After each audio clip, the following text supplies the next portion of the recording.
చెల్లెళ్ళు తమ్ముళ్ళు, వివాహం కోసం టెన్షన్ పడకండి. మిమ్మలను వెలపెట్టి కొనుక్కున్నది నా ప్రభు అయిన యేసుక్రీస్తు. తల్లి అయినా మరుచునేమో కానీ నేను నిన్ను మరువనని చెప్పి అన్నాడు. నువ్వు చేయాల్సిందల్లా మనస్ఫూర్తిగా, హృదయపూర్వకంగా యేసుక్రీస్తుకు నీ జీవితాన్ని అప్పగించి, ప్రభువా నా జీవితంలో జరగాల్సిన ప్రతి శుభకార్యము నువ్వే చేస్తావు అనే విశ్వాసంతో ప్రార్థన చేయండి. ఖచ్చితంగా దేవుడు నీకు తగినటువంటి భార్యను తీసుకొస్తాడు. ఆదాము దేవుని దగ్గరకు వచ్చి, ఏవిటినైనా నన్ను మాత్రం ఒంటరిగా చేశావు అని చెప్పి దేవుని చుట్టూ తిరిగాడా? లేదండి.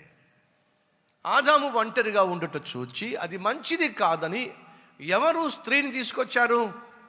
దేవుడే తీసుకొచ్చి. పెళ్లి విషయంలో చింతించకండి. మీకంటే ఎక్కువగా మీ పెళ్లి విషయంలో పరలోకమన్నున్న దేవుడు చింతిస్తున్నాడు అనే సత్యము